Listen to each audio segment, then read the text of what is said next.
Good morning, good afternoon, good evening, depending on what part of the world you're joining us from. My name is Dr. Anthony Chow. I'm the director of the School of Information at San Jose State University. It's our honor and privilege to be sponsoring our third annual Women in Information Symposium as part of our general support of equity, diversity, and inclusion.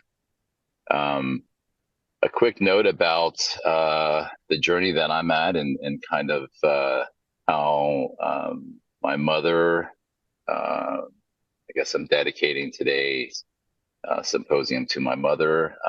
We just got back from Florida, celebration of life for my father. And I'm here in the parking lot of the senior center so that she can play Mahjong, which is a very popular game in the Chinese culture. And I'm dedicating today to her because one of the things that we also noted at the senior center is that there are very few men at Mahjong. And I think as her story and my story intertwined in her golden years without her husband, my father, married for 63 years. It is, I think, it's fitting that today we're talking about women and leaders and all of the things that they do for us all. So, as her son, and as she is my role model and how she has carried herself in life, and as I give back to her and honor her for her sacrifices. So she was a top student in Taiwan that came to the U.S. On a full scholarship.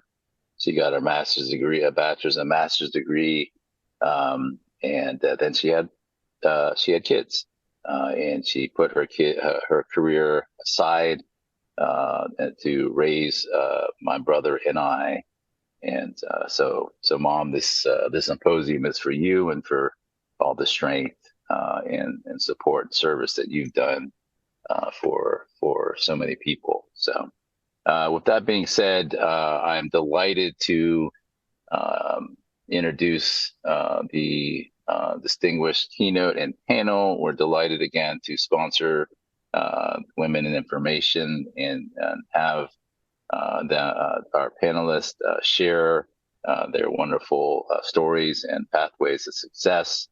And I just wanted to reiterate that when we support equity, diversity, inclusion, it takes not only a team but also support. And as the director of the School of Information, I'm very proud that we have organized and provided support. Each symposium easily is well over $2,000, and we're putting our money where our mouth is, if you will. So with that being said, hope you have a great symposium. And let me turn it over to Erin Duffy, who's going to introduce our keynote speaker. Thank you. Thank you, Dr. Chow, and good morning. I'm Erin Duffy. I am a teacher librarian in Edmonds, just north of Seattle, Washington. And it is my great honor and pleasure to introduce to you Sarah Logan, who is a friend, a collaborator, a fellow rabble-rouser, a teacher librarian, and a leader. Anyone who meets Sarah can see how wonderful and talented and dedicated she is as both a librarian and an advocate. And so I look forward to hearing her keynote with you here today. A couple of things about Sarah. She is Washington Library Association's Elementary Teacher Librarian of the Year this year. She's also the president of Washington Library Association. Before that, she was the head of our school library division. She is on the advocacy committee, works with us on legislative advocacy, works with us. She leads us. She's wonderful. And I just want to give her a warm welcome and pass the mic to her. Thank you. Thank you, Erin, and thank you, Dr. Chow and the San Jose State iSchool for inviting me to speak today. This is the voice I woke up with, so I'm calling it my Phoebe voice from Friends. Those of you from my age will get that. I'm thrilled to be back with San Jose State, my alma mater, to share my experiences as a teacher librarian and library advocate. I must admit, I made the mistake of Googling the distinguished speakers on today's panel, and I was immediately struck with imposter syndrome. What am I, a lowly elementary school librarian who spends her days making silly voices and reminding students to keep their hands to themselves, doing presenting a keynote before a panel filled with such distinguished college professors, authors, and award winners? How exactly did I go from someone juggling online iSchool classes with my young family to a person who gets asked to speak at a librarian symposium? Don't they know I'm just an elementary school librarian? And then I realized something. I am in it. I am in the school library every day, delivering lessons, handing out Band-Aids, talking students into reading books, reminding them to use kind words, helping them use the catalog, handing out tissues, checking out books, asking them about the books they've read, curating a collection for readers from ages 5 to 11, marveling at their fan art of Cat Kid and Dog Man, fundraising, assessing learning, completing report cards for 500 plus students, supporting my staff, and running school-wide initiatives. This is Women's History Month, and I think it's worth noting that perhaps my belief that my work is not worthy of a keynote speech boils down to the fact that I work in a female-dominated field, education, in a female-dominated position, teacher librarian, with some of our youngest students. Caring for young children, historically speaking, has been the work of women, generally the unpaid or underpaid work of women, and work that many still consider insignificant. Perhaps some of my imposter syndrome is really just woman syndrome. Maybe I've internalized the message that working with children is insignificant.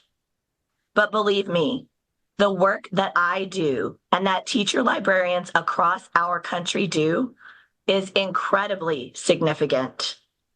My mission is to help young people learn to ask and answer questions, to help them fall in love with stories, and to empower them with tools to learn any information or skill they might ever need. My charge is to expose small humans to stories that are both familiar and strange, allowing them to practice making decisions and having experiences through the safety of the written word, helping them develop the tools to navigate this world and nurturing their ability to be empathetic, thinking beings.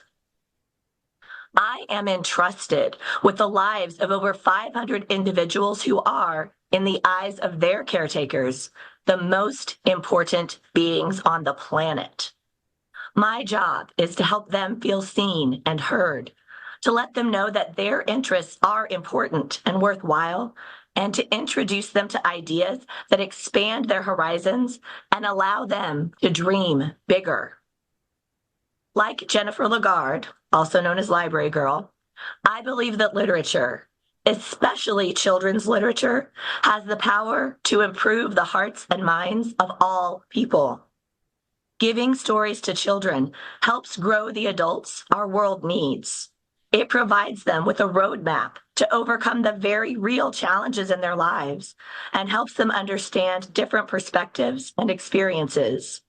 It shows them possibilities they didn't even know existed, and it makes them better equipped to solve the challenges they will encounter both as children and adults. The digital citizenship lessons I teach help students understand the need to balance their lives, a balance between screen time and other things, a balance between their lives online and connections with real face-to-face people, a balance between the curated version of life presented to them on social media and the reality that is where most of us live. This has to start early before students have their own devices, and it has to continue throughout K-12 education and be constantly updated as technology changes, and librarians do just that. The media literacy lessons I teach show young scholars that it is their responsibility to evaluate the information they see, hear, and read. I teach them that it is essential that they find the truth so that the decisions they make are the right ones for them. My hope is that by beginning these lessons as soon as children walk into public schools, we can grow a generation of citizens empowered to see past rhetoric and use actual facts when making decisions that impact themselves, their families, and our world. Our society is drowning in disinformation, and librarians are the life preservers who can teach people how to swim. We need libraries and librarians now more than ever, and we especially need school libraries and school librarians at every level. So maybe I am worthy of addressing you today after all. What I might offer to those who, in my opinion, have better credentials than me is that I can tell you what life is like on the ground for folks working in school libraries. And as someone raised in the Midwest, I tend not to sugarcoat the truth. The truth is, this is a difficult time to work in school libraries. Reductions in budgets and staffing, pandemic learning loss, escalating student behaviors, the elimination of entire library programs, book challenges, and constantly having to remind people of your value is exhausting.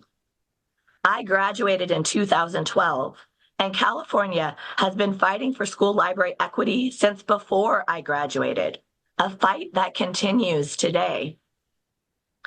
Imagine that you deliver 6 programs a day to 6 unique audiences and coordinate larger community-wide programming throughout the year.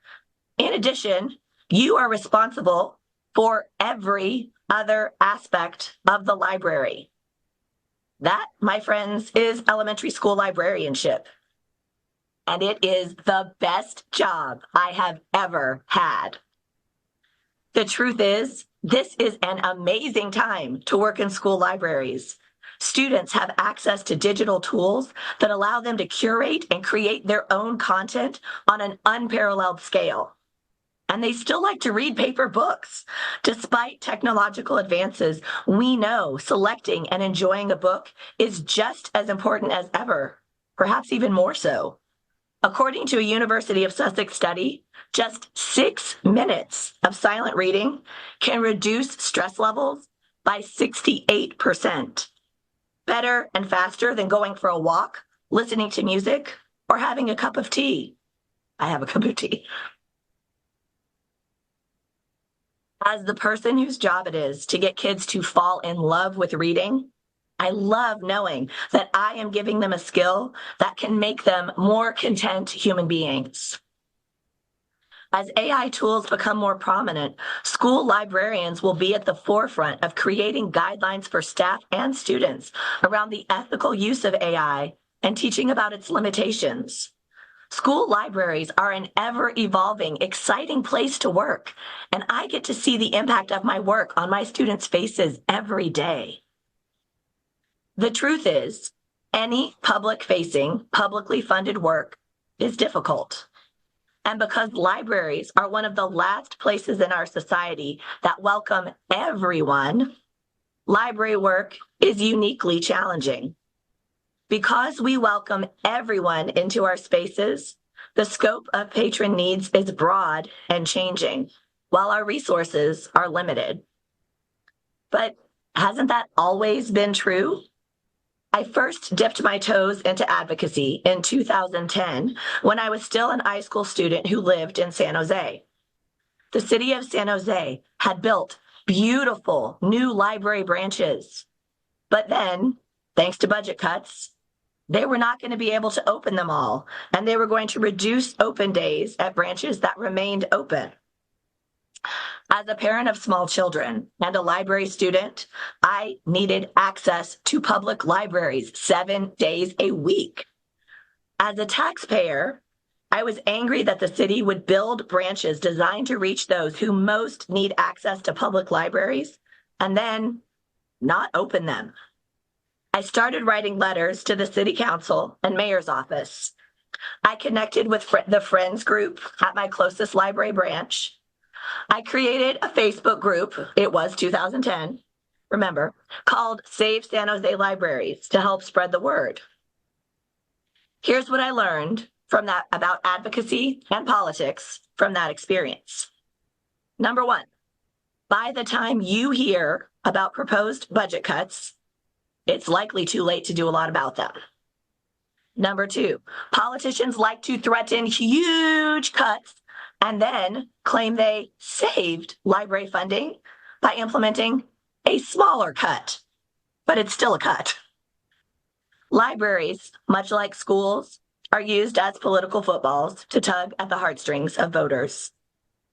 And if you make a lot of noise publicly, the director of the library system might reach out to you and invite you to come in for a chat. Shout out to the since retired Jane Light.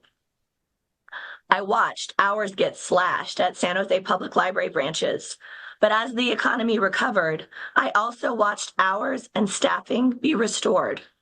Today, there are 25 locations in the San Jose Public Library system, and 17 of them are open 7 days a week. I would love to say I'm responsible for that fact, but in truth, I am not. Still, I like to think my campaign played a small part in reminding those managing the budget that library access is vital to San Jose residents and needed to be expanded as revenue stabilized.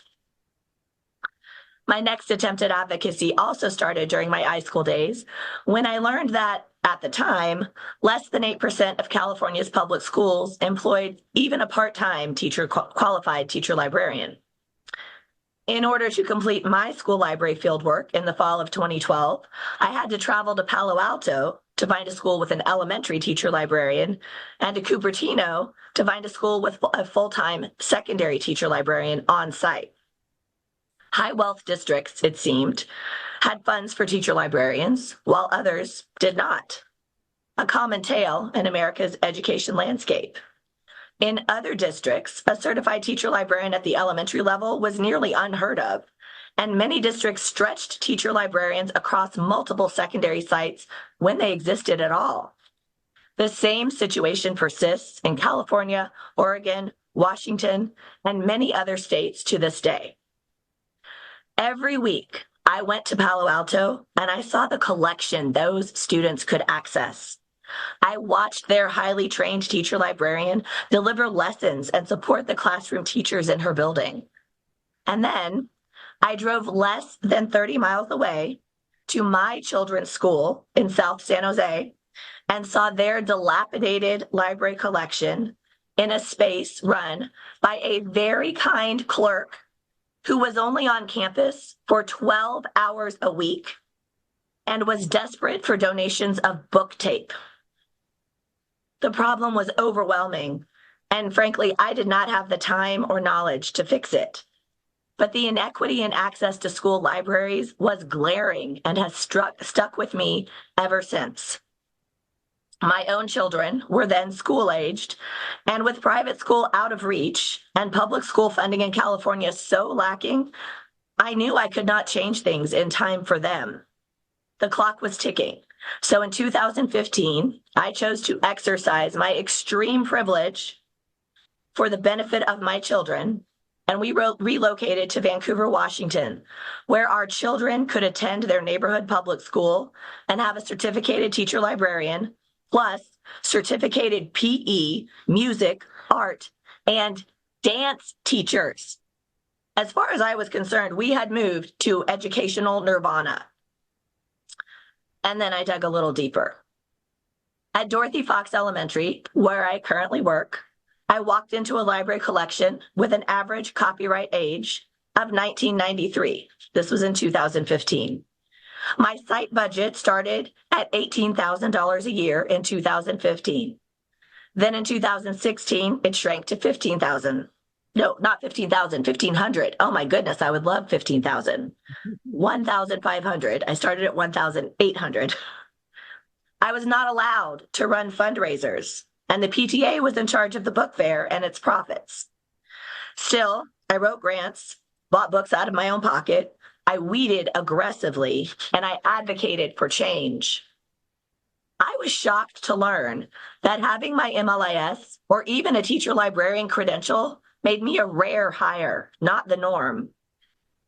Most of my colleagues were classroom teachers who moved into the school library with no job-specific training.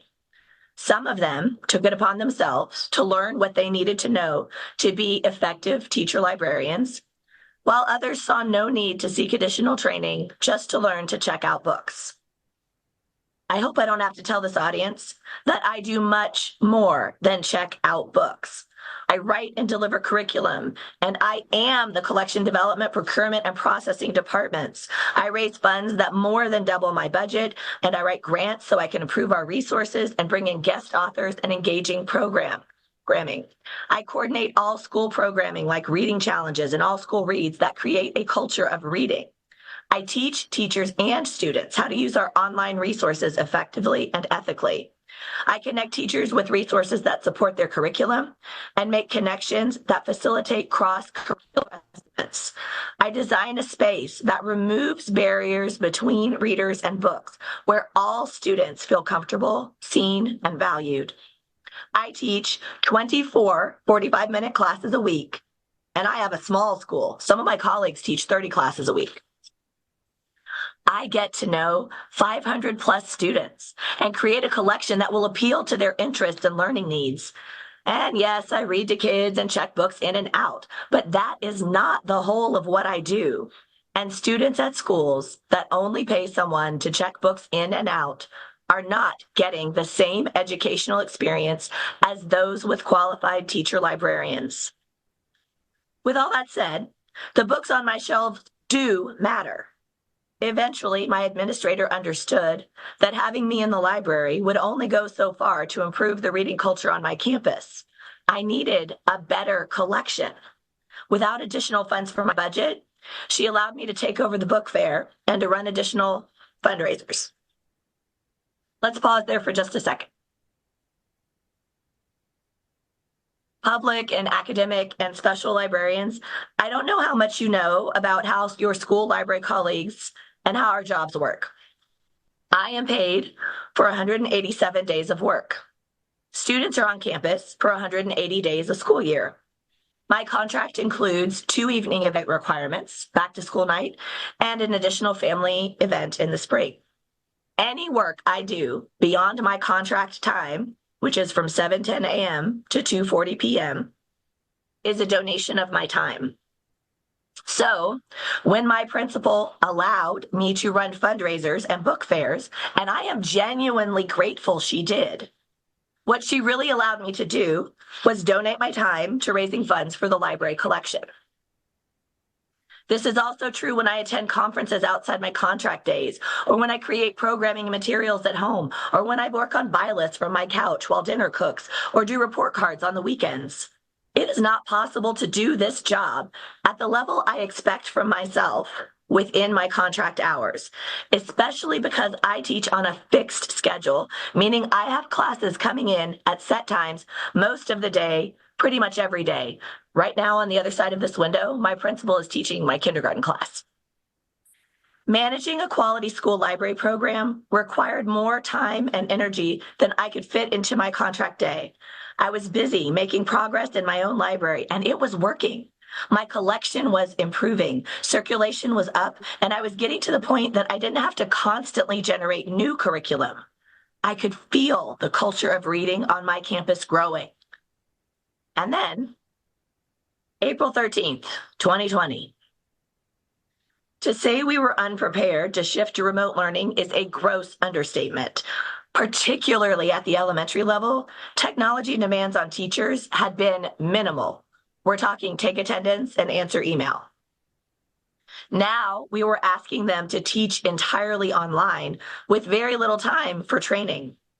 Many of my colleagues adapted quickly, but for some, the idea of teaching over Zoom carried additional anxiety based in a fear of technology and its seemingly unreliable nature. In addition to teaching my own classes, I spent a lot of time walking teachers through the steps, joining their classes as tech support, and just assuring them that this was temporary and we'd get back to in-person learning eventually.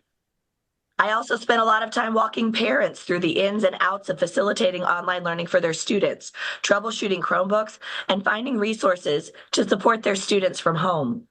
My workload increased, but then so did every educators and parents.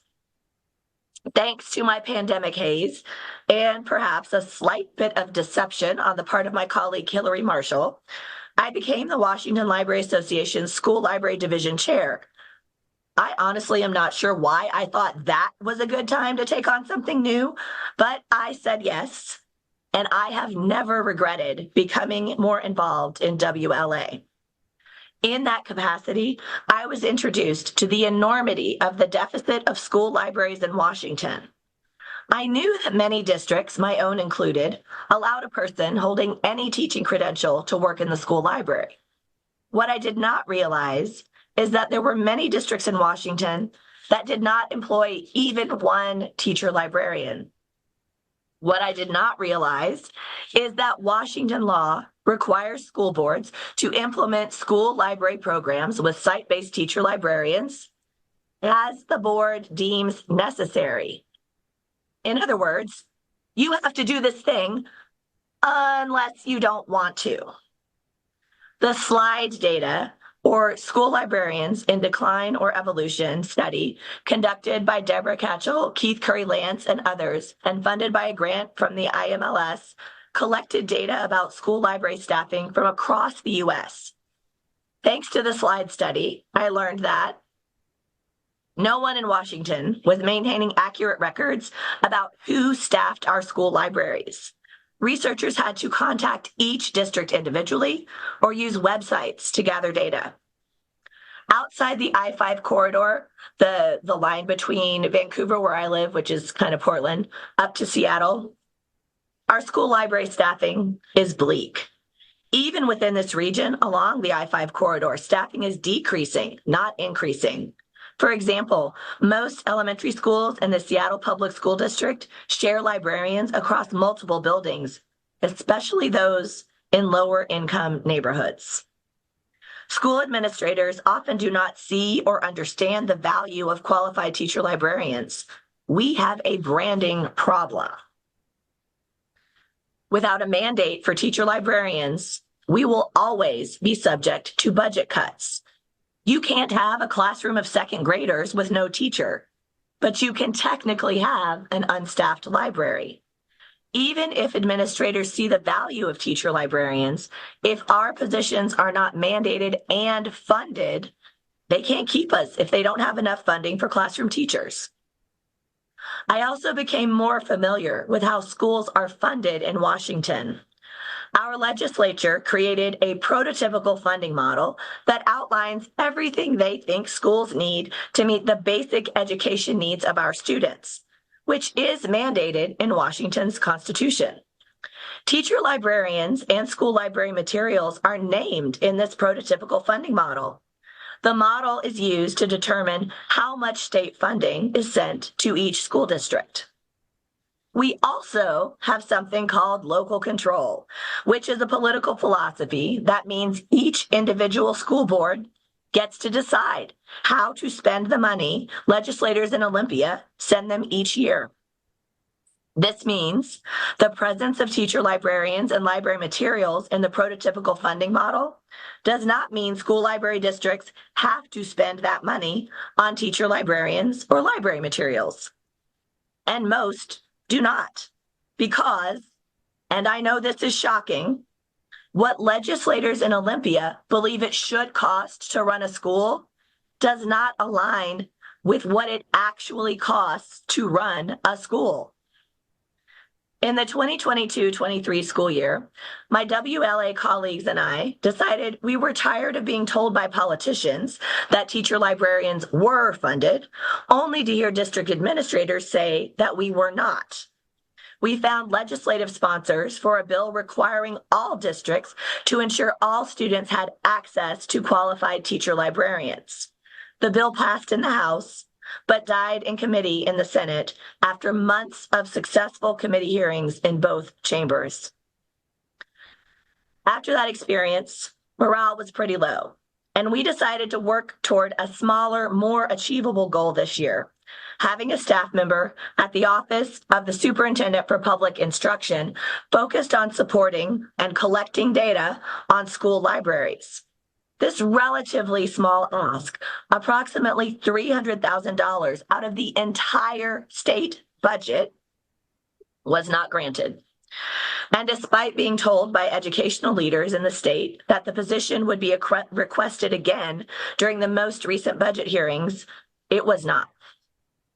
In the meantime, one of the largest school districts in my area eliminated secondary teacher librarians last year and is planning to eliminate elementary teacher librarians this year, leaving their entire school library program staffed by part-time paraprofessionals.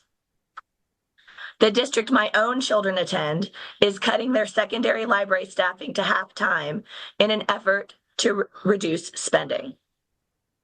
The nirvana I thought I moved to does not exist. And instead of moving the needle forward, it feels like we're losing ground. Now I know it sounds like I'm feeling defeated and ready to give up. Nothing could be further from the truth. While we have not yet achieved our legislative goals, we have learned a few things that will serve us as we carry the fight forward. For one thing, we have to do a better job of articulating our value.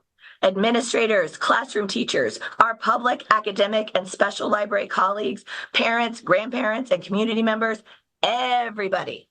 everyone needs to understand why it matters that school libraries be staffed by qualified teacher librarians. The general public needs to be disavowed of their assumptions that our schools have teacher librarians. Most people assume if there's a person in the library, they are a teacher librarian. That is not true. They need to understand why who is in the library is just as important as what is in the library. It's going to take more than my voice to make that a reality. It's going to take more than school librarians to make that a reality. We need to cultivate advocates from outside library circles, and we need to make it impossible to ignore our value by highlighting what happens in school libraries at every opportunity. As a group, we have got to become part of the curriculum in teacher and administrator preparation programs. No educator or school administrator should begin their career without having some exposure to the benefits of strong school library programs. We need educators to report for their first day of work expecting to find a librarian in their library, not being shocked if they do. And while I don't mind teaching my administrator what my job is, it seems backwards that the person who evaluates me needs me to tell them what I should be doing. My friend, Erin Duffy, who is here today, remembers having to tell her first administrator that she was, in fact, a certified teacher, a requirement to even apply for the job she held. School administrators seem to love data, so let's make sure they see the data around the impact of quality teacher librarians before they are in a position to make decisions that impact school library staffing. Librarians, submit your name for that award. Write an article for a journal for school administrators. Present at the social studies, English, math, or science teacher conference. Become active in your local education unit. Run for president of your state library association. Run for city council or school board or state legislature. Librarians are more than qualified to hold public office because we know how to find out what we don't know. We also know how to utilize social media in an appropriate way. Focus on the solutions that libraries and librarians can provide for those in power. What are the goals of your school district, university, city, or state, and how can your library help reach those goals? In other words, don't always go to those in power with an ask. Offer to help them, show them how you can help them, and then deliver. that will often pay off in ways that more direct advocacy will not. Form relationships with decision makers. Contact legislators to say thank you at least as often as you contact them to ask for their support on an issue.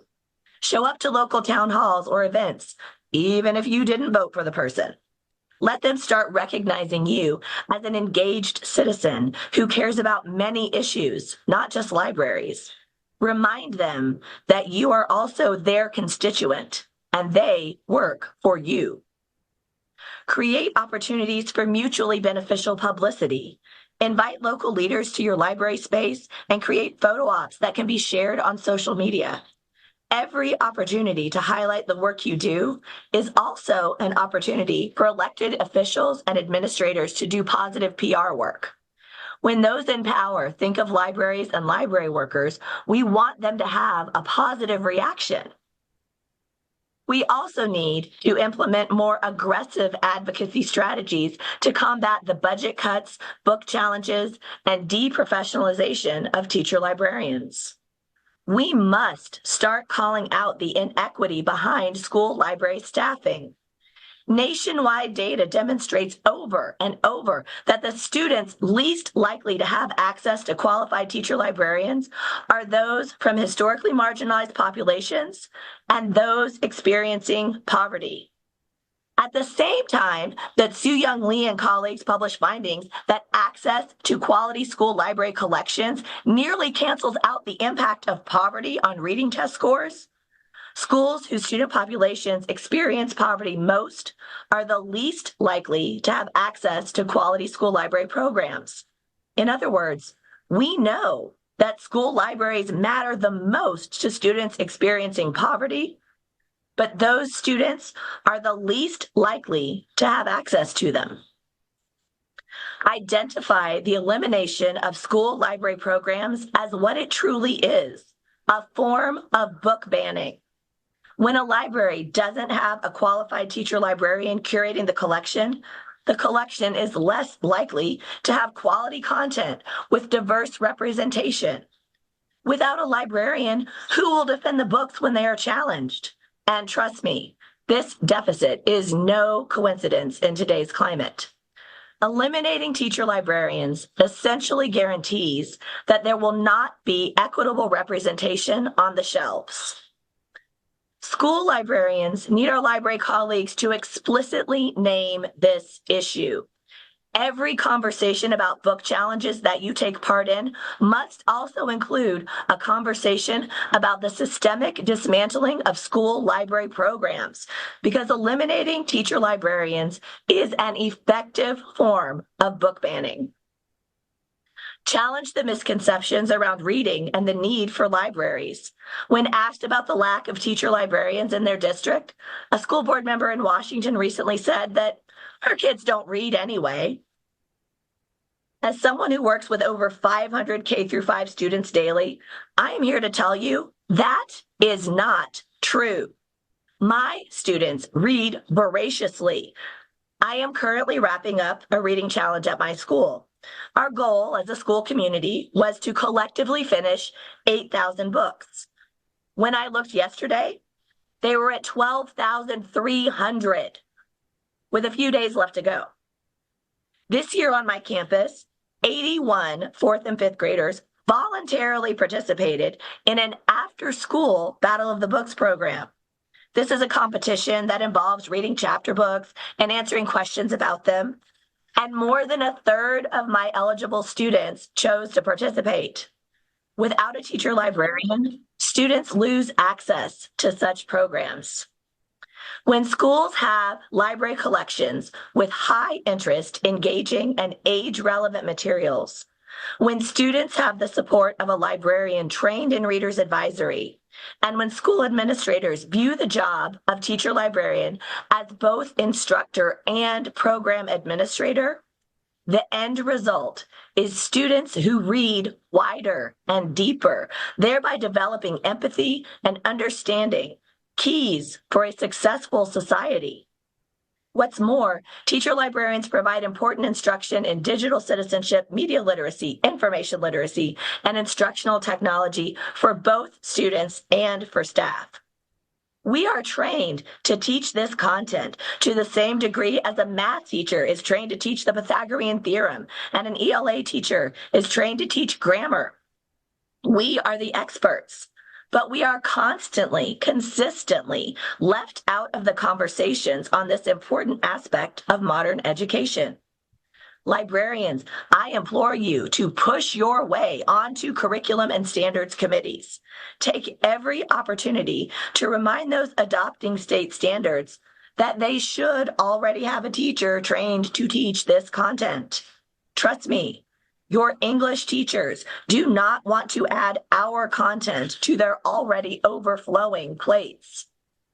Fellow librarians, educators, parents, and community members, please keep putting pressure on organizations like ALA and AASL to show up for school libraries in a way that actually makes an impact. I would love to see a nationwide media campaign focused on educating the general public about the value of qualified teacher librarians.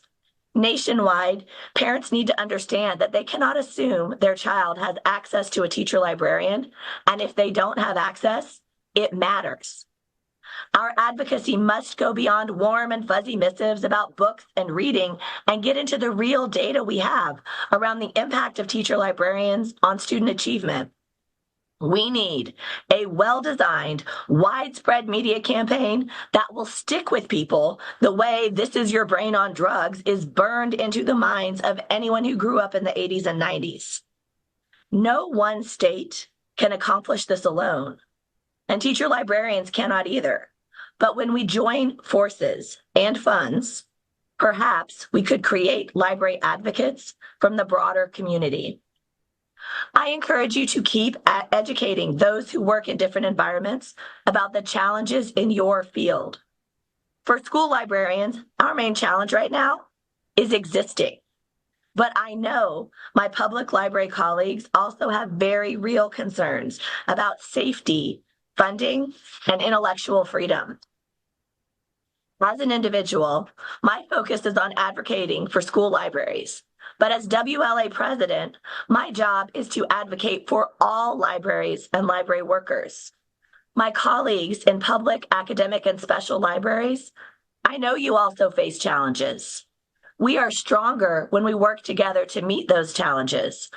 And as WLA president, I continue to look for ways to connect with colleagues in different library settings to learn their concerns and how the Washington Library Association can help. Obviously, the challenges facing school libraries are numerous and complex.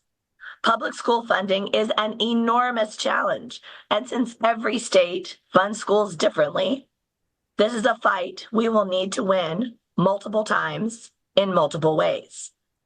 There is no one straight line to achieving equity in school library staffing. If I'm being honest, at times, the fight feels overwhelming. But I believe in the importance of this work. I believe in our essential role in education as resources and allies for both students and teachers. I know that it is because of my work that second graders whisper, "I love reading," to me when I pass them in the hall. I know it is because of my work that a fifth grader felt safe sending me an email asking for books on gender identity. I know my work makes a measurable impact in terms of test scores, but more importantly, I know my work changes the lives of my students, especially my most vulnerable students. When I think about the challenges facing school library advocates, I can't help but think of the musical Hadestown by Anais Mitchell. When Orpheus turned around and looked at Eurydice and she disappeared, even though I knew that was going to happen, I gasped. I gasped because I believed it was possible that this time the ending would be different. Then Hermes reminded me, It's a sad song, but we sing it anyway. Because here's the thing, to know how it ends and still begin to sing it again as if it might turn out this time, I learned that from a friend of mine. It's a sad song, but we keep singing even so. It's an old song. It's an old tale from way back when, and we're going to sing it again and again. My friends, believe it might turn out this time. Believe that it is possible for the ending of our story to change. Find a reason to start singing and then keep singing. I, for one, am going to sing it again and again until it ends differently. Together, we can form a mighty chorus that will change the library landscape and the world for the better. Thank you. Wow, Sarah, that was wonderful. And I'm humbled. I think all of us are humbled to be in your presence and hear how on a daily basis you are doing what the field, some of the best parts of the field. So congratulations on all that you're accomplishing and the fact that you're doing it daily with probably very little fanfare. So thank you for sharing those thoughts with us. Well, I was going to blur my background, but I thought, like, this is what my office looks like all the time because on the list of things I have to do, clean my office is at the very bottom. So this is real life, you guys. Great job, Sarah. Again, very, very inspiring. So thank you so much. I did want to say too that the iSchool at San Jose State is a huge advocate for school libraries, and I did want to mention, I'm proud to say that we will be working with Keith Curry Lance in supporting the SLIDE program, and that will be announced soon.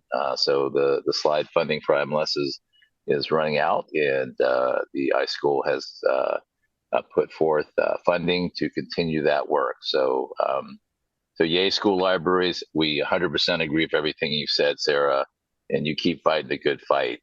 We've got your back, and we are working to help you and help school libraries get the attention and resources that they deserve. So it's a nice work.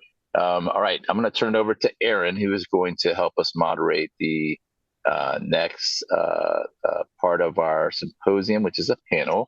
Actually, before we do, are there any questions for Sarah since we have her precious time? Does anyone have any questions for Sarah?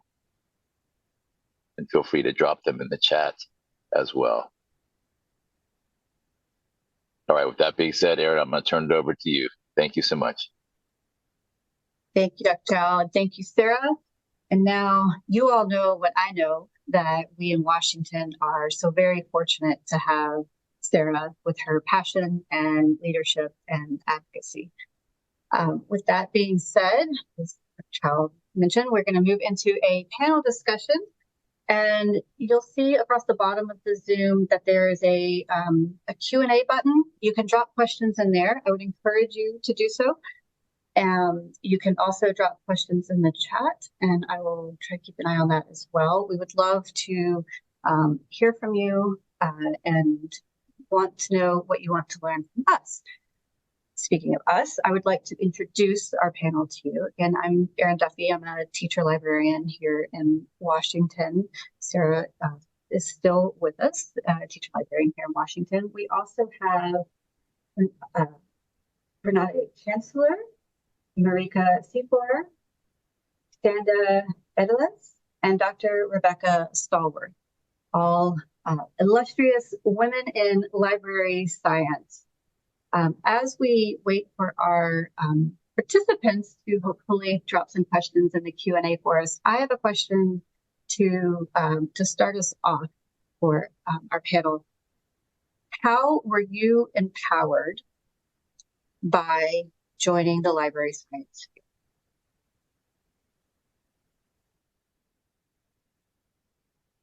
What was the last word you said, Erin?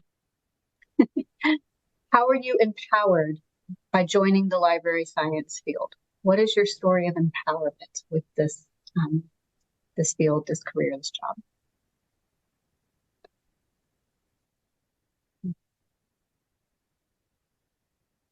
Well, can I start? I guess I can. I'm a professor of library and information science, so I guess I can talk to you a little bit about how I was empowered to pursue PhD after I received my master's in library and information science from UCLA. So I do have California roots as well, although now I'm at Syracuse University in New York. I was empowered because, particularly to academia, because I felt that there was such an underrepresentation of Black women who were in the profession, who were teaching library and information science. I was also empowered because I felt like the history, one of my areas of research is historical research methods. I felt that the stories of the contributions of Black librarians were not really being told. I didn't really hear about that until I believe my last quarter. I was at UCLA, the quarter before I graduated from UCLA with my master's, about someone who was a Black librarian. And I felt like those stories needed to be told. So I guess I'll leave it there. Absolutely. Thank you, Nada. Marika, looks like maybe you have some thoughts? Oh, nope. Can jump in and kind of build off of what Renata said. Similar to what she mentioned, I also never heard of any Black librarians when I was a master's student, and I'm also an assistant professor. Well, I'm a professor at Simmons University. That was never mentioned in my master's program at all, and I never had any Black instructors at all in my master's program or my PhD program. So representation is something that really matters. And I will say, in terms of actually being empowered to go into this field, I had a godmother and my mother who both have masters in library and information science and were both librarians. So I did see them, and that really did help in terms of helping me to pursue my PhD, especially, and my master's degree. And my godmother was very instrumental in doing that, and my mother as well. So having that encouragement from them and seeing them was extremely helpful. But not seeing anyone in terms of my classes was something that really raised some eyebrows for me, and I was questioning what was going on. But that also encouraged me, like, if I'm not seeing them, well, I have to step up and also be that person to be there so that people can see me as well. Thank you, Rebecca. And Sanda, you'd like to speak next? Yes. Hi, I'm Sanda Edeliz. I'm the Dean at the School of Library Information Science at Simmons University. My empowerment came actually pretty much in the moment when I learned that I can very successfully do online searching, and others around me could not do it. And this was the type of skill that librarians were really trained in library information science schools. So that capacity gave me some strength to my wings, and being able to approach novel situations, and initially also having access to resources, databases that maybe were not easily accessible to everybody else. So I felt that this is where I had a notion that some competitive advantage came from being in this field of library information science. I'd like to share a bit of my story of empowerment. It's the empowerment that I got from librarianship is very personal. It started when in the 5th grade, I went on a class field trip to the Library of Congress, and we got to see the circulation desk in the very famous reading room, but we only got to see it from the balcony. And I remember being really upset because I wanted to go down there and stand behind that desk. Should have known then that I was supposed to be a librarian, but it took me a little longer. But it was the first time I could see myself in a specific role, and that was empowering. Fast forward to a short-lived career in nursing and a very unhealthy marriage later. Towards the end of that marriage, I said I wanted to go to library school and become a librarian. And I was told no. So I got a divorce, got a motorcycle, and got a master's in library science. And it was the best decision I have ever made. Both of them. I love my bike. I reclaimed my own identity, and I took back control of my own life, and I found my passion and my reason all within library science. And it has been rewarding in every possible way. It has been empowering, and that empowerment to live into that role of librarian spread out to live, or first of student, then of librarian, spread into empowerment to be an advocate. And that advocacy and the advocacy I had to learn for myself on a personal level built upon each other. And now I can advocate for others. At the school level, I advocate for my students. State level, we advocate for more teacher librarians. And that has been an amazing gift that I got from this career. And my apologies for the technical issue. I really am grateful to be in this room and in this conversation with so many people, and especially to have so many of my colleagues here in Washington State. And I'm an alum of the Simmons MLIS program and of UCLA, so I feel very interconnected to the folks on this panel. And I'm very aware of the kind of privilege I had in entering the field, a kind of awareness of libraries at least, but in my own specialization in archives that came much later, as unfortunately I think it does for many people, if at all. In college, I had the opportunity to do some archival research in a queer studies class that really kind of shaped my path forward from there, and was really encouraged and supported in doing that work, and started volunteering in San Francisco. So I'm also a Californian. And working at the JOPT Historical Society, which eventually led me to Simmons and eventually to a PhD as well. And I think for me, thinking about the representation of LGBTQ people in our lives and histories is really what motivates my work. And I've been incredibly fortunate to get to train and work with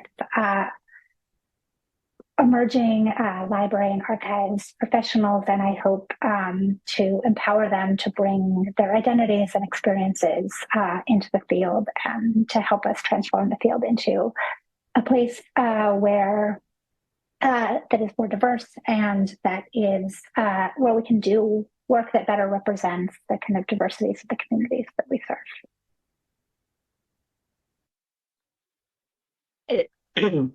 I just want to share what I find empowering about being a teacher librarian. I don't know if you guys picked up on this on my speech, but I have a lot of opinions about a lot of things. And one of the things I have a lot of opinions about is education, both as a teacher and as a parent. And I say this all the time. The school library is the last bastion of choice in public education. Every other environment that students go into in public schools, they are told they need to read this, they need to do this, they need to learn that, and here's what you're going to use to learn it. My space is the only space where I get to write my own curriculum. We can do whatever I want, and I can make it fit my information with the skills that I'm trying to teach students, and they get to choose. And I know a lot of teacher librarians butt heads with classroom teachers about things like, I want my kids to read something that's not a graphic novel or whatever.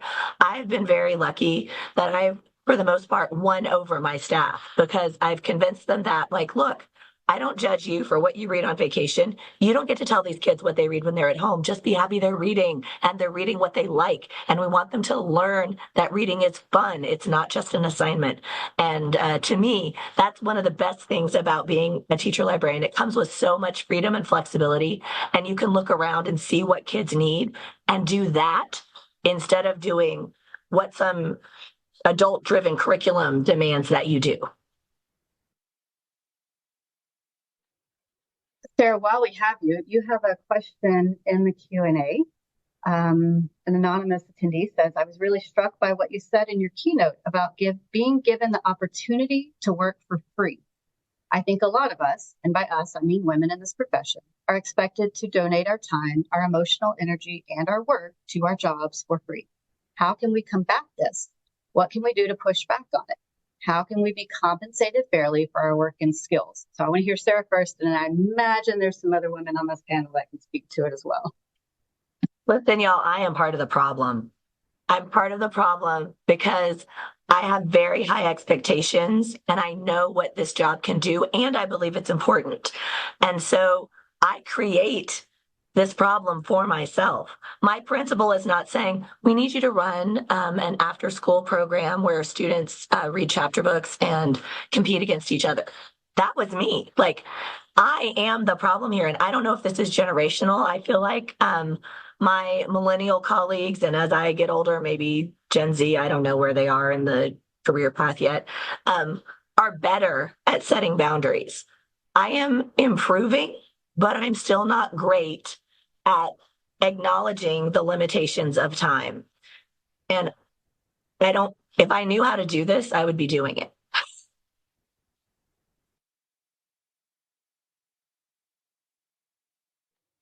Who can help Sarah? How do we do this?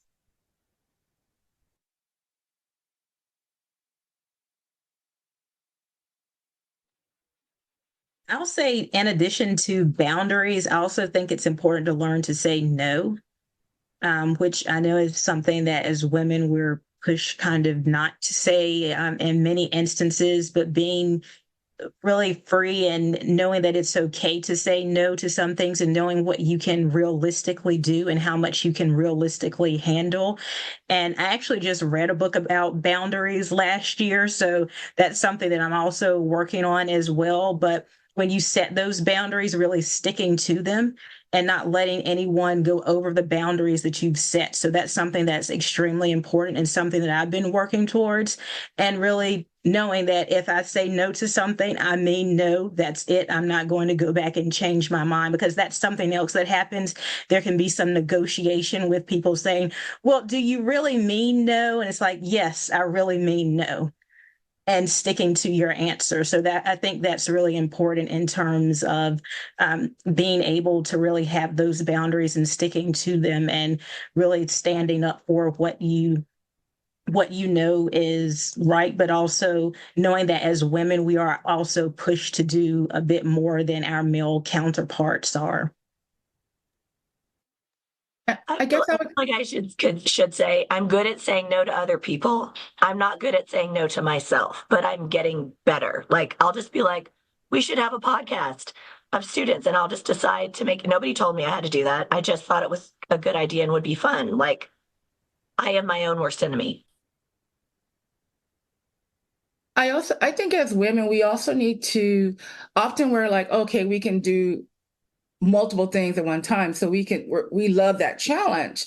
But I also think we should think about negotiating our time, like not only just negotiating our time, but financially negotiating what we can do. For example, if your boss comes to you and asks you to lead a program or to do multiple things, and I feel like it's okay to say, yeah, sure, I can do that. Let's discuss how I can be compensated for this, right?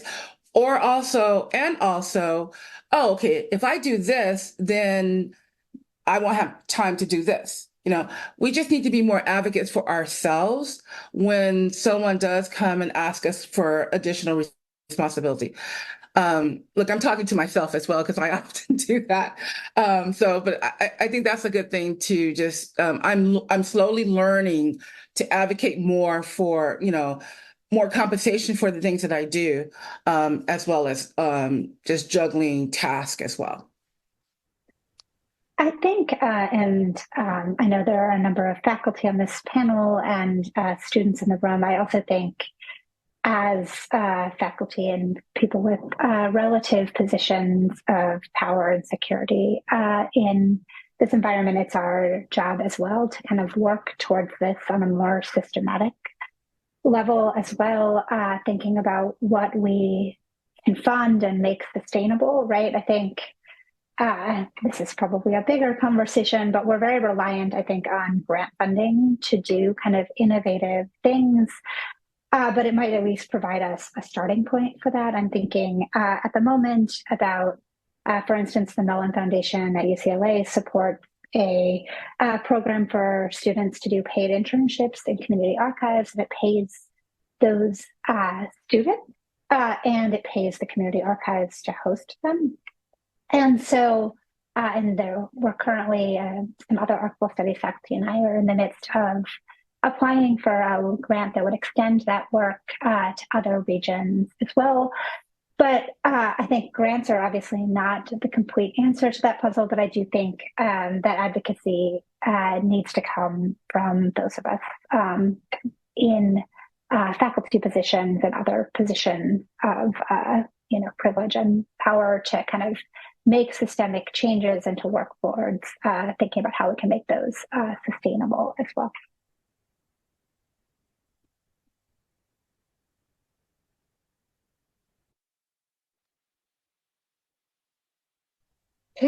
Piggybacking on that and my previous question, I would love to hear from our panelists some anecdotal stories about how in your role you have empowered others.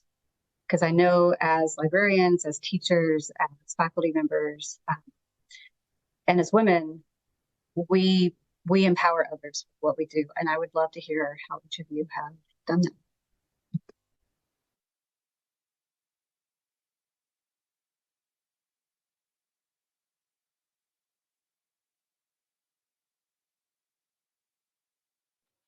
I think piggybacking off of some of the things my colleague said earlier, I think as a faculty member in the kind of space of education, right, we can think about what kinds of materials are included in our syllabi, what kinds of goals and objectives our students have, and think about how we can advance inclusion, equity, diversity, access, sovereignty, and some of other kind of professional goals and values and the ways in which we want to kind of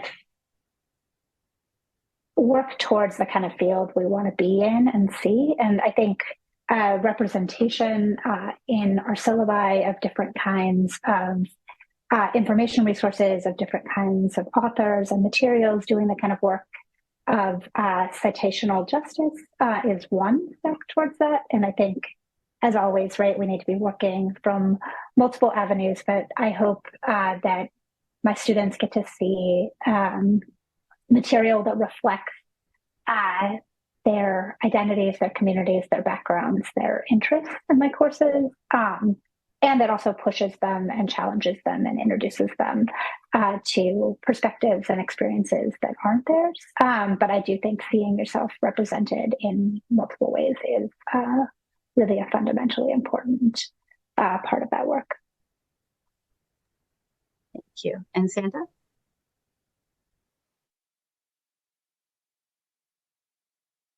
This is a great question. And I was tempted to think, okay, do I talk about something in my current role as a dean and how I empower my faculty? But I see Rebecca here and I'm thinking, maybe I'll go in the safer route to kind of talk more about my past experiences. So I think the main focus that I would like to have is on empowering people to be creative and be curious, because again, connecting to the theme of what I talked before, understanding that we have these skills of searching for information, sharing these skills with others, and then seeing how they use them to be curious about things and ask questions, and also feel self-reliable, that they don't need to count on others to be providers of information. So in some way, you are not only as a librarian, as an information professional, giving them proverbial fish if they need some information because you have that skill, you can find it. But you also tell them, if you really want to learn more, these are the places you can go. This is how you go about using this resource. So if it's very traditional resource, if we are talking about using paper resources or old-fashioned reference books that still exist and people can still find information, maybe can still find information that is not accessible online, or giving them this power of knowing how to search online and then having them come back to you and share. You won't believe what I found. I think this is something extremely rewarding, and these are the kind of experiences that I really cherish as I interact with various people and help them develop these skills. I would just like to kind of add, I have two roles now. I am the Dean of Diversity, Equity, Inclusion, and Accessibility at the iSchool, but I'm also associate professor. I teach. So in the Dean's role, I feel that the way I empower people is that I help to cultivate a climate within the iSchool so that everyone feel that they are welcome and that they're comfortable and they're represented.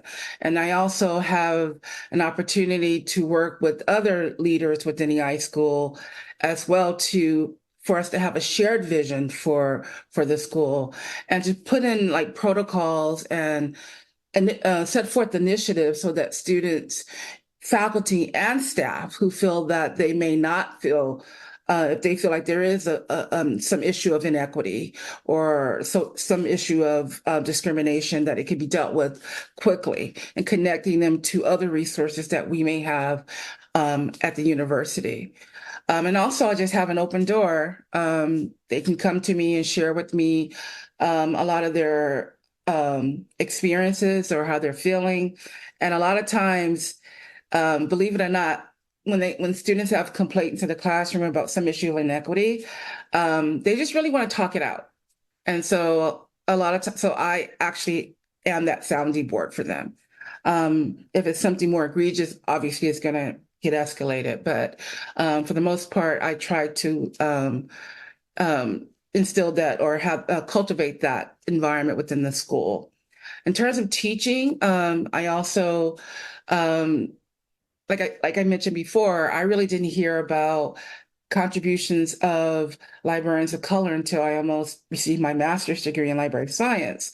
One of the things that I integrate in my foundation courses is an assignment where students can have they can choose or they can delve deeper into all these personalities, these individuals of color in our field historically, and kind of analyze or evaluate their contributions to the field. I also incorporate class exercises that forces them to, think about themselves, think about their biases, and how would they handle certain situations as a professional once they're done with the program. So I try to incorporate that in the classroom, and so those are just two examples of what I.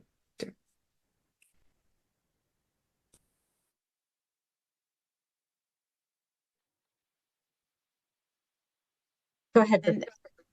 Yes, I would say in the classroom, I also empower students by knowing that their voices are important. That's also something that I mentioned to them throughout the semester. So while they're in class, but also as they move on into being professionals in the field, I always mention like what your thoughts are, what you think, whatever you would like to share, that's also important as well. So don't ever feel like you're being silenced.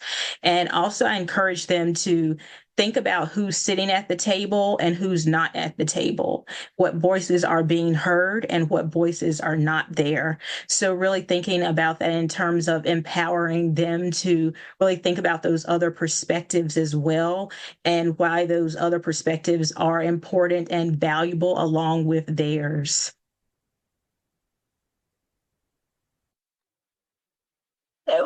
Sorry, I heard only part of that question because there are kids in the library for lunch recess right now. But one of the things that I've been listening to people talk about how important listening is. And if you listen to students, they will tell you what they need. This is a story called The Big Mess by Charlotte. Charlotte handed this to me on her way to the bus. I do bus duty every day after school, and said, I would like to donate this book to the library collection. Now, listen, I am 100% sure I will be putting a barcode sticker on this book. Charlotte's book will be added to the library collection. Her friends, kids who don't even know her will be able to check this book out until it falls apart, which it will in a few days because it's, paper and a staple. But when students do that, when they bring me something they wrote, or I have on my wall, I have up by Thumbtack 2 different letters from students telling me about a problem in our library. One is about how outdated our space books were. Yes, they were. And one is about how kids should be able to check out more library books. And when they bring me that, one of them is typed up. It's very formal. To me, that's them saying, I know this is my space and I'm empowered to tell you what I need here. And that's why it's awesome to work with elementary kids, you guys. Sarah, that's so funny because I was going to tell a story about little Harvey who brought me his, 5 pages of printer paper book that he wrote about one of our teachers here and how wonderful she is. And it was precious. And he was so excited. And he was like, everyone needs to be able to check this out. You need to put a barcode on it. He's very adamant. I love him. And so same thing. It got the barcode. And again, he felt empowered. He felt like his voice was heard, not only in asking for his book to be put in, but the voice in his book is being heard. And he again feels that sense of community and welcome in the library that's so important. With my library here, my whole philosophy boils down to one word. It's access. Every decision I make for this library, I run through that filter of, does this increase access? And that has been a really good guidepost for me. And so we're a K-12 public school for homeschool students. And because of our quirky nature, we have a high number of neurodivergent students and a high number of students with print and learning disabilities as well, who just struggle in traditional classrooms. And so with our library, I have started buying, I did a fundraiser to buy Wonder Books and Playaways. And just to clarify, so Wonder Books are the paper books with the print, and it has the little MP3 player on it. It reads to you while you read along. And then the Playaways are the audio books you just stick in your pocket. And I did that to increase access to stories for our kids with print disabilities. And they're expensive, and I was only able to buy about a dozen of each. Yes, there we go. They're wonderful. And they have been so well received. And so we have parents on campus as well, because it's a kind of a cooperative. And the parents who have come to me with tears in their eyes, more than 1, 2, or 3, saying, my kids love this. My kid was reading. It's the first time they've gotten through a whole book, and the kids coming to me and saying, I want another one. And so, and that was really just it was a collection development decision. And we, as librarians, would make those every day. And it wasn't that drastic of a leap, but it made a huge difference. And it empowered those kids to see themselves in stories and to see themselves as readers. And then another way that I love to empower my students, and I had a situation like this just a couple of days ago.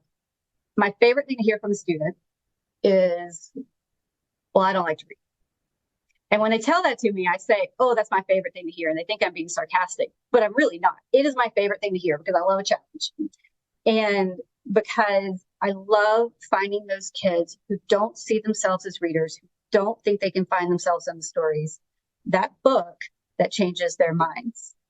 And that is why I do what I do. Everything else is wonderful icing on the cake, but having this individual conversations built on relationships where I get that kid to trust that books are for them, books have something for them, and that stories belong to everyone is so important. And and explaining to kids that stories don't just have to come in the form of a long chapter book.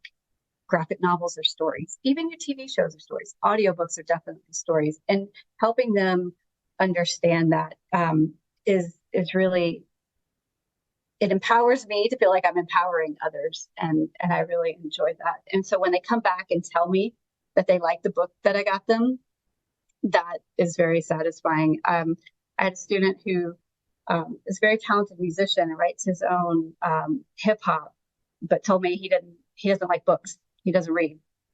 He's a poet. I'm like, and he comes to the library and tells me stories all day long, and they're hilarious.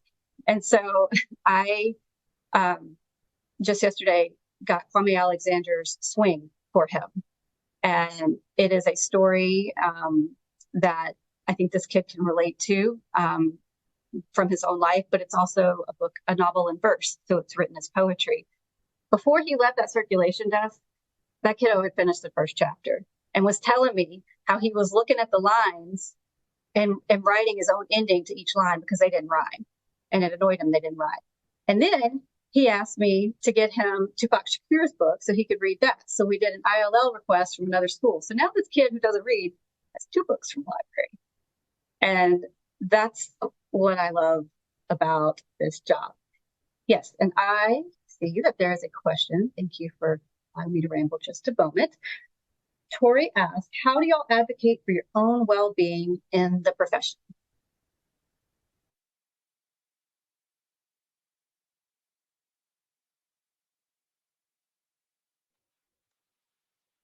I think related to the conversation we were having earlier, when I became a faculty member, a more senior colleague in another department very kindly offered to be my committee of no. And I think it's important to surround yourself and to build kind of a network of people who you can run questions and decisions by, both people who are kind of in your own position, but perhaps people who are more senior as well. Because I think many of us are the kind of people who like to say yes to things and are excited and passionate about the kinds of things we do. But I think it can be helpful to have a sounding board of others to help decide what of those activities you can do and what are going to be meaningful to you, are going to be important in your career, and kind of how to make those decisions. And I think sometimes it can feel very lonely. I know many folks work in positions where you might be the only school librarian, the only archivist, the only kind of person. So kind of building that network and community, I think is a really vital part of being able to kind of advocate for yourself.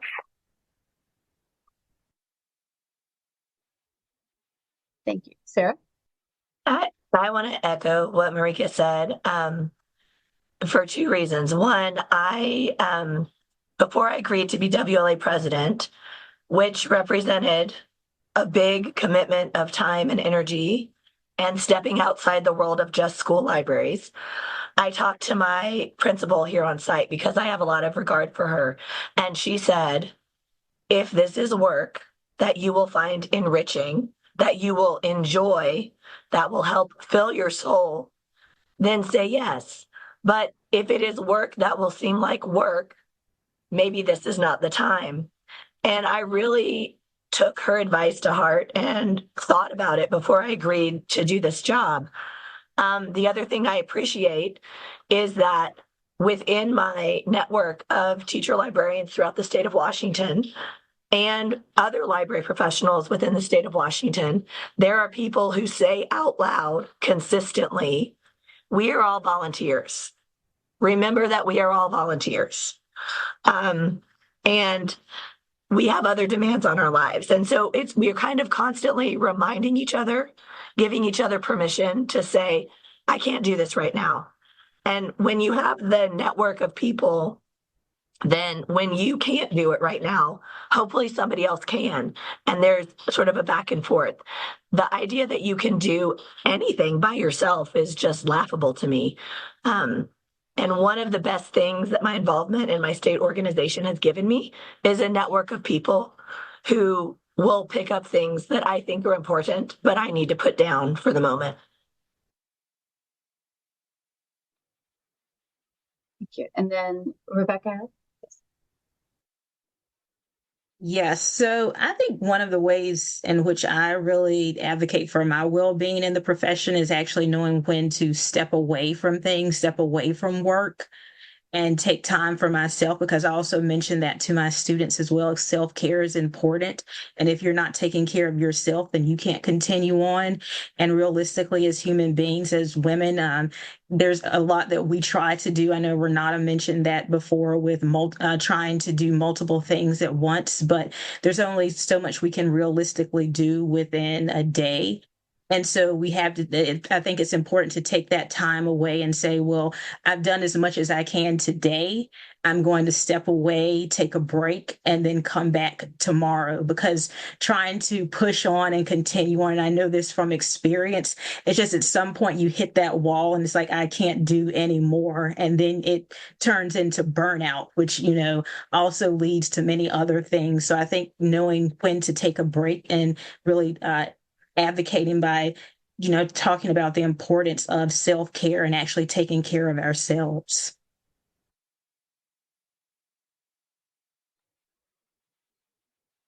Everything that was already shared is definitely something that I'm personally aspiring to and trying to implement in my own life. And as I, obviously talk with my faculty and colleagues, kind of monitor if they're doing the same thing. So it's kind of checking on each other, especially if you notice that somebody is like stretched thin and showing signs of dropping the balls. It's always kind of good to be gentle and double check if all the ducks are in a row. But I have this almost personal indicator whether I need to slow down and get some things off my plate or not. And this is the situation is when I stop being curious and stop having desire to try something new. If I start feeling that my days, my experiences in a given day seem so much alike that it's like really more being a hamster, on a churning wheel, it's a very strong signal that I need to change something, that I'm probably overwhelmed, that I'm just kind of moving things along rather than, experiencing things. And to get of it, I always try to just include some new activity, and hopefully if it sticks, then it will be something that I would actually I like and be energized to do. And as an example, I don't know if you have heard, but there are those like skateboards that you can balance on that have like a line in between. So I just recently did what we sometimes do, find some interesting thing on the internet, say, well, this sounds like cool. And I got it, and it just seems to be kind of energizing me and giving me something different to do. So the fact that I noticed it, that I bought it, and that I'm using it gives me a signal, oh yeah, I'm doing fine. But if something like that haven't happened in a longer period of time, it's a very strong signal to me, I need to change something. So, and that's what I also observe in others. Do they tend to bring some interesting things and we discuss interesting things? And if they're not, then I point out maybe something should be changed. I guess I could add to what everyone was saying. Those are all great things too that I try to do. I'm not where I need to be yet, but I'm trying. But one thing I learned this year from one of our the provost at the university is that, and I haven't implemented it yet, but I will. She, because for faculty, we tend to work, maybe it's me, like 24 hours a day or on the weekends, grading, whatever. So what she does is she somehow mutes her email and put on the do not disturb on her phone, like from, Friday night until like Sunday afternoon, to give her, that whole like Saturday to herself. And during that time, she will do, things on her own. And if she doesn't, she kind of unmutes her phone like Saturday evening. So she said that really works for her. It may be frustrating to other people who need to get a hold of her, but she says she's carved that time out for herself. So I'm going to try to implement that to some degree.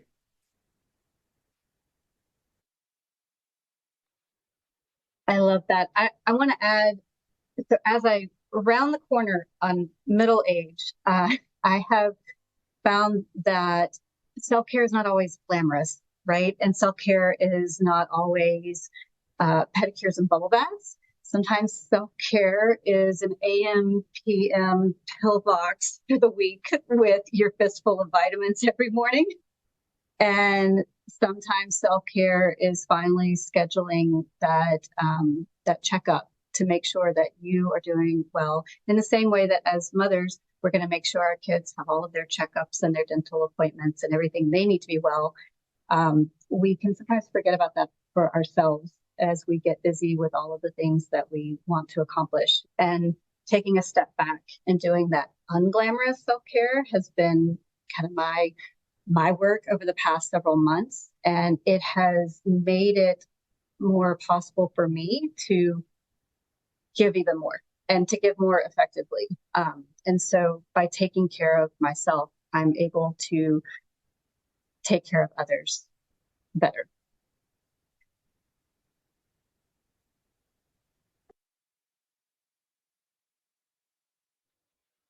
I just want you all to know that during this discussion, I went and booked a substitute for tomorrow because clearly this is not allergies and I need to take a day off.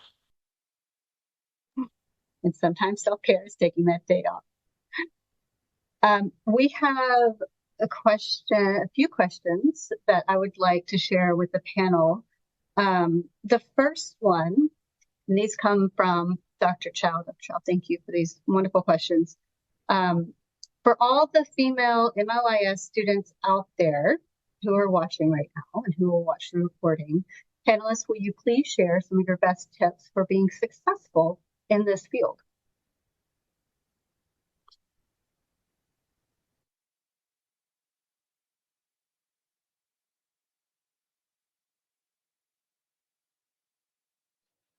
Okay, I'll start. Show up. That is my big advice. Just show up. I got involved in library advocacy work when I was in my first semester of my LIS program and started paying attention to ALA and at the time, Tennessee Library Association. That's where I live. And this was before the pandemic, and when the Prisoners' Right to Read was really making waves in the news because of the lockdown Kindles that prisoners had to purchase, and then they had to purchase their books like by the word, and it was just it was kind of egregious. And I found it pretty offensive. And so I went on ALA's website and found some email address and said, "Dear ALA, what are you doing about prisoners' right to read?" And I got an email back from Jeremy Johansson, and he said, "Hi, I'm the chair of the ALA Committee on Library Advocacy, which does state-based advocacy. You should join." And I was like, oh. Okay. So I did, and I joined COLA, and I remember the first time sitting at the table with people who had been leaders in library land and library advocacy for years, and going, "Hi, I'm a student," but they were welcoming, and they had work for me to do, and they had a place for me. And it wasn't because I had some magical recipe; it's because I showed up. And so that's what I tell people that want to get involved, whether it's in advocacy or even just at the school level or the job level. go to the meetings, go drop by your admin's office, go, say, hey, I think this, show up and speak up, because you have value, you have valuable insights, you have something valuable to offer. Even if you don't have the experience or the credential yet, you still have value. And if you are willing to just show up and speak up, you will find your place.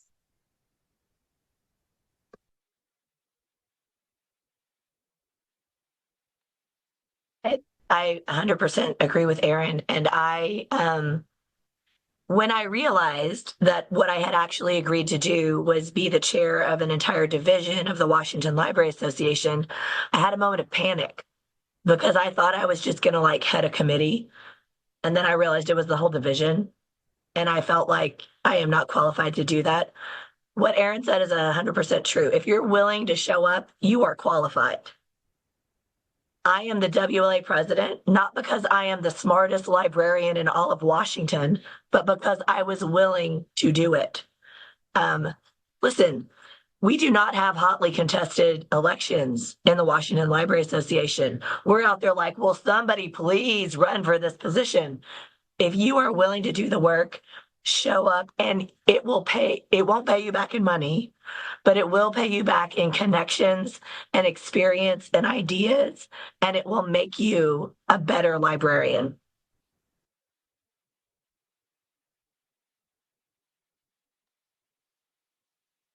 I would say to be persistent. I know that this field is a female-dominated field, but whatever your goals are, be persistent in whatever you want to do. That's something I mentioned to students, like your first job may not be your dream job, but you're going to gain some experience from that particular job. So be persistent, continue to pursue whatever it is that you want to do. Don't just give up on that or become complacent and think that you're not ever going to get there. You may have to apply for several jobs. You may have several jobs before you end up with your dream job, but be persistent and keep going for whatever your goal is, because eventually you will get there.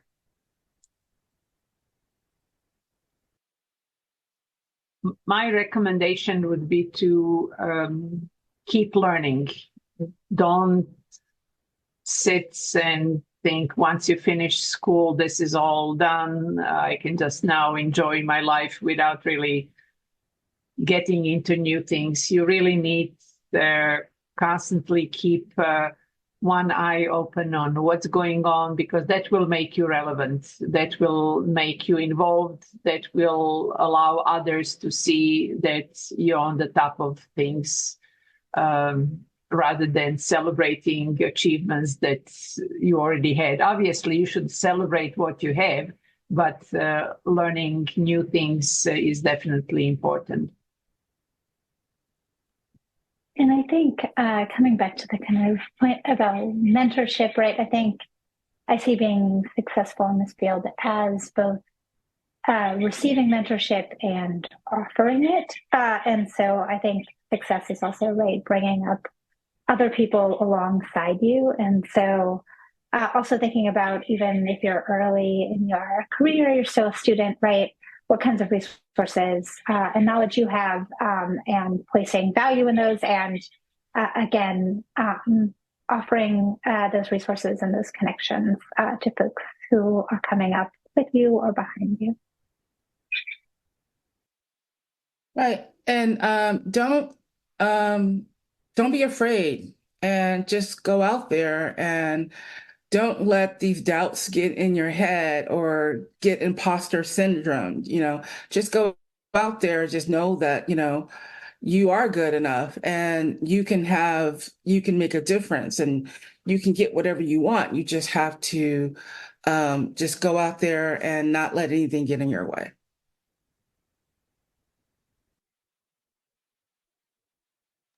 Thank you. The second question is, for those of thinking of becoming an LIS professional, let's tell them what we enjoy about our work.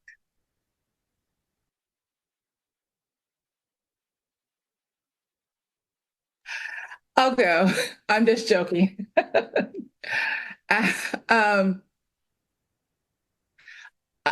I really love my job. I really do. I love the fact that I get to work with students. I think that's the greatest part of my job. I love the students and I love the research. But the job is really not about, I think people outside of academia don't understand our roles. As a professor, you're at a university where you're teaching, you're required to do teaching, you're required to do research, you're required to do service within your university, service within your school, and service within your discipline. So essentially, we have 5 jobs in one. And so it's not an easy thing. So going back to what we talked about earlier is balancing all those things. So if you're good with balancing multiple things and you like doing that, that would be great. So I love doing it. I'm good with balancing those aspects of my job. But I also love just working with students and teaching and having them, seeing those aha moments when I am teaching. And so those are things that I think are really great. Those are the things that I think are that really keeps me doing what I'm doing. I'm sure others have things to add. I'll say for me, and I'm pretty sure I know I'm speaking for Sarah as well with this, particularly, it's the relationships, particularly the relationships with the kids. That's the most satisfying thing. I'm sure each of us as librarians have probably heard, oh, I love books. Maybe I should be a librarian. And it's like, well, do you love people? Is usually my response, because the books are they're the tool that help us do the real job, which is caring for people. We are a social services position, particularly school librarians and public librarians. We are a human services field with books, and we use those books as tools, but they are not the end result of our work. And so if you are thinking about becoming a library science professional in a school public setting, particularly, I encourage you to really consider the joy and struggle sometimes, but really the joy of working with the people, because when my students come and share a success with me or share a struggle with me and want me to just listen, and they know they have a welcome space and a safe space and an empathetic ear, like that's the sweet spot. That's what I like.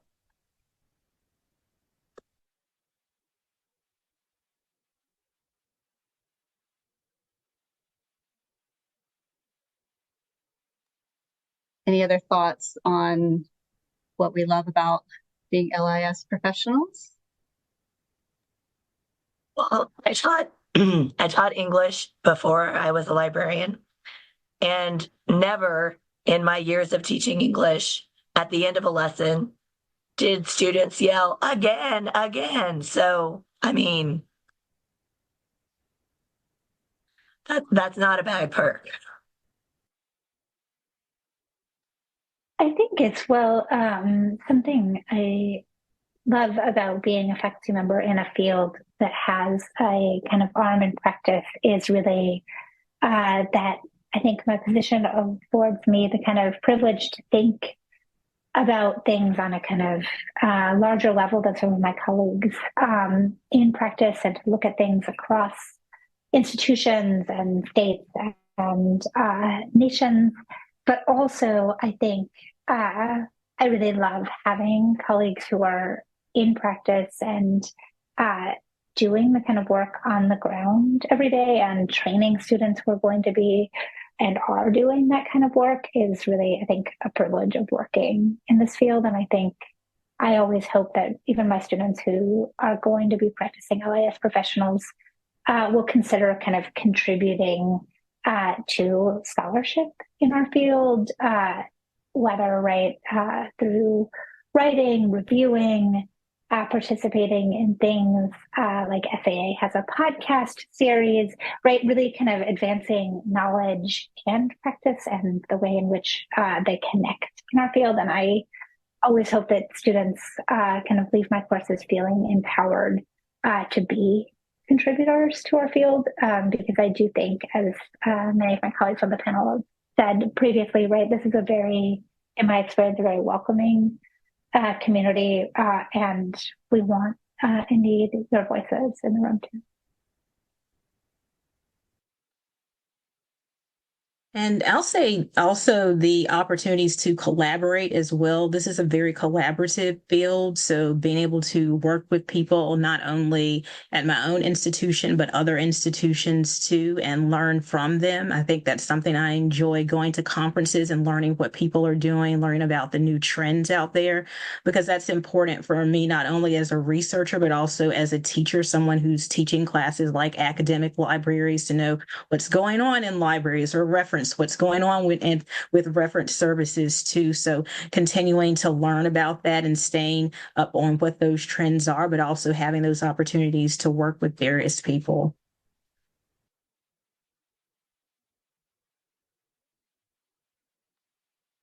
We do have the best conferences because we are the most fun.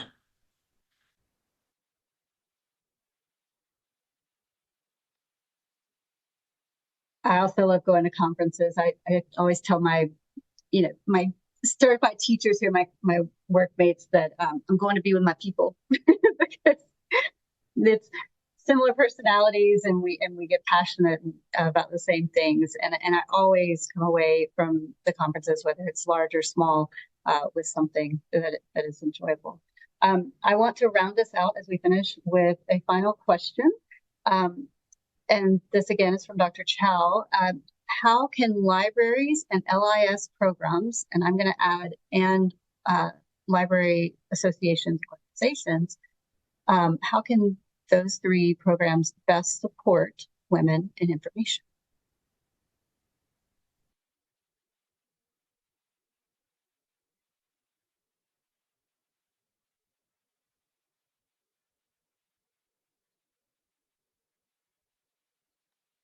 I think, Okay. I will say, doing things like this. I want to say thank you to San Jose State University and to Dr. Chow for facilitating this conversation and giving each of us on this panel today a chance to speak about what it is that we do and why we do it and how we do it, and for amplifying our voices. I think that that is a really key role that library organizations and universities and libraries can play in supporting women in this field, is amplify our voices and give us a platform, because we have things to say. I feel that our field has an interesting contradiction that as a field, specifically librarianship as a field, is really full with women. So it's not one of the fields where we would need to work hard to attract women. And as a contradiction to that is, even though we have so many women, this is really a good question to ask. How do we support women? Not because, there are many men who already support it. It's just, how do we support women in the terms of increasing the diversity of the field? So this is a huge question, but also how we support them in terms of what we talked a little bit before, work and life balance. How do we make sure that they get into the positions of leadership? So various type of training programs for leadership. How do we ensure that they have sufficient time on the top of whatever job they're engaged in for personal development and growth?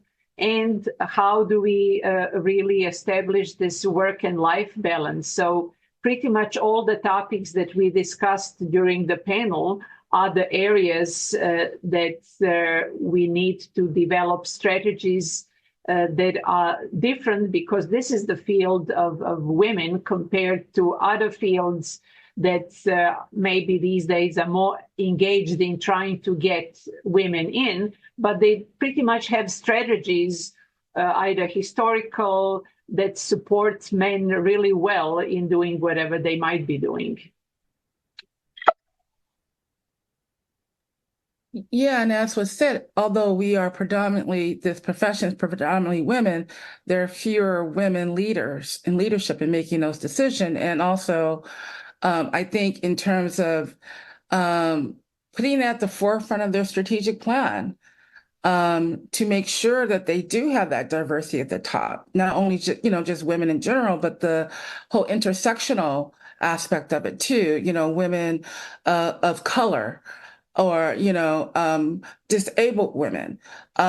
These things need to be from all these different institutions need to be at the forefront, need to be thought about and welcomed and embraced. And I think more women in leadership are going to bring those things out. But if women are squeezed out of that table of leadership, these things won't. There will be fewer opportunities for this. But yeah, I also like to thank Dr. Chow as well for having this type of program. We definitely need to have more of this in our profession. I think, and I think this has come up as a theme many times, right, already in our conversation, but I think advocacy on the behalf of our profession, right? We are, as many of my panelists have indicated, right, a female-dominated profession, but that also means that librarians are severely underpaid and under-resourced, and that we need advocacy for the value of what we do, and that we need, pay equity and leadership positions for women and for LIS professionals of all kinds of minoritized identities. And so I think, right, really advocating on behalf of our profession really would advance the place of women within it, especially. And I think kind of to build off of what has already been said, also really taking time to see where these barriers are, what these structural barriers are that we have. I know Sandra brought up many questions, but how they can realistically be broken down and how we can actually realistically address them so that we can be more supportive of women, which is going to take time. It's not something that's going to happen overnight. So really having that plan in place, but identifying where are these barriers at every level, and then taking time to actually work to remove those barriers. And that will really help in terms of supporting women more.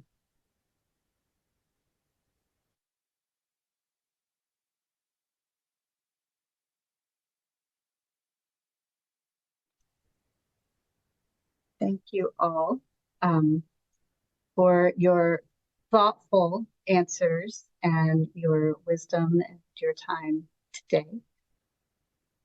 I'm going to hand the mic back over to Dr. Chow.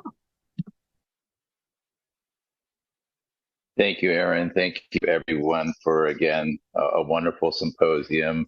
The good news and bad news is that all of this is recorded. We have a production crew that will be kind of preparing the best remarks. In all seriousness, so many words of wisdom. I think so many words of inspiration that I think will continue to support our mission of education